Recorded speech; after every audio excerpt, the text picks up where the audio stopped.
So you referenced in your answer to one of my colleagues that participants had been, there were cases that you identified where participants had used their funds to purchase alcohol was one of the examples that you gave. What percentage of claims processed in the last financial year by the agency have been identified as claims by a participant for alcohol? Yeah, it's a very problematic question to answer, Senator, and I'll give you a couple of reasons. The first reason is that the systems are so immature that some of the channels that participants could claim through require no ABN, no description, no word, nothing. It's just they could put in a dollar amount and they get paid. And so until we actually go and do integrity work, it's impossible to find out what they're actually claiming for. So I'll give you an example. A participant on a $480,000 a year plan divides that by 12, claims $40,000 a year, puts that in as a claim every month, $40,000 every month. When we do the integrity work, we find out that he actually only has costs of $20,000 a year, but because his plan is $480,000, he claims the whole amount. The other $20,000 goes to his mortgage or his bank account or his cost of living. I can't break that down into how much he spends on alcohol or on a pet or on something else because there is no way to unpack that. So what I would say is what we can tell you with certainty is that the minimum error rate is 5%, the minimum error rate, and that those errors don't include identity fraud, fraudulent invoices, false statements, collusion, all the other stuff. That is the minimum error rate. I understand, Mr. Dardo, but I will. What logically follows from your detailed answer, and thank you for that, is how many individual cases of participants using their funds to purchase alcohol have you actually identified in the last financial year? Yeah, we have. There would be thousands of cases where participants are claiming things that are not consistent with the plan. I understand that, Mr. Dardo, but you made specific reference to alcohol, so I do need you to go to that part. I'm deferring to answer the question. Mr. Dardo, you have the call. Yeah, it would be in the hundreds, Senator. The difficulty is that it is well beyond that, but the systems are not mature enough to actually know. And in most cases, our integrity work stops at the point where we establish that it wasn't on a specific NDIS-related claim. But, Mr. Dardo, with the greatest of respect, when you put into the public domain an assertion such as you have made, it has really serious ramifications for the discrimination experienced by disabled people in Australia. So I'm going to have to ask you to substantiate your claim with something more specific than a couple of hundred. So you've put the claim in the public sphere. What number are we talking about? And I was also very clear that it was more than alcohol. It was I'll get to more than alcohol in a moment. But I'm speaking specifically about the alcohol claim. I'll have to take it on notice and come. But I don't keep a category by category description. So you don't keep a category by category description? I don't, but I will take it on notice, and I'm sure we can do some. So what category do you keep? We keep categories at a broader level of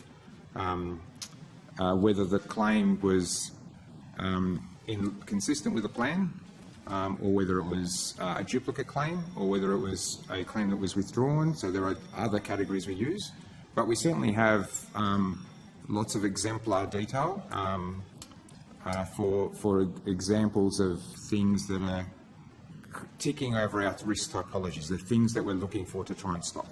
Yes, but Mr. Dardo, in a scheme of 660,000 people, you will find individual examples of many different types of behaviour. You have specifically referenced alcohol, and yet when asked to provide the specific numbers, you are unable to do so. That is deeply concerning to me. what data are you drawing on to make these claims?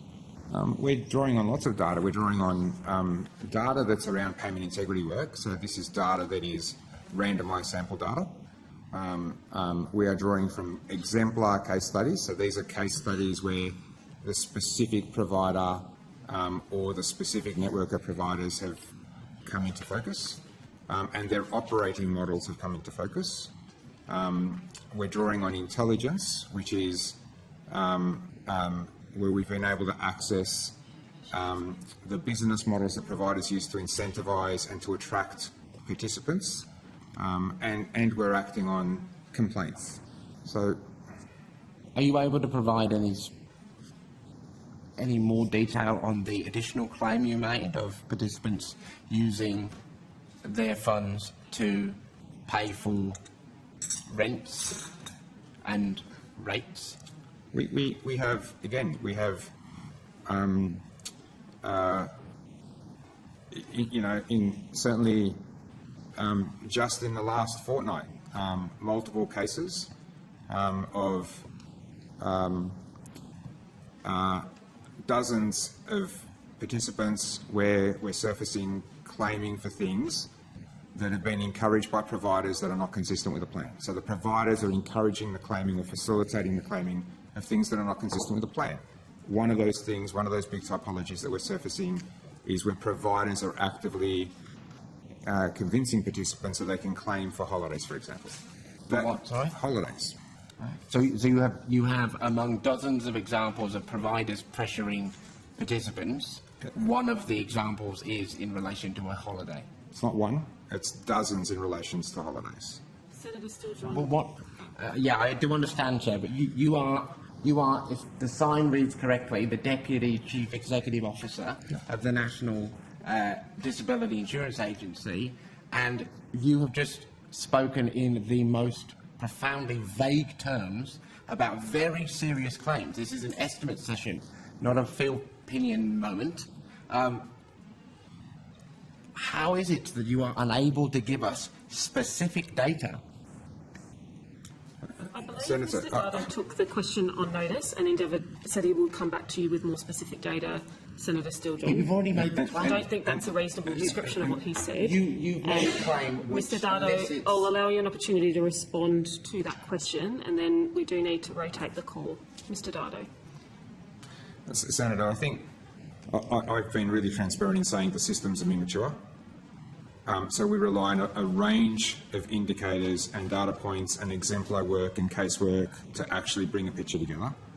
And I have previously in this room offered a private briefing where I can share in much more detail what we know and how we know it, which I can't put in the public domain, but I have previously offered that and I'm offering it again.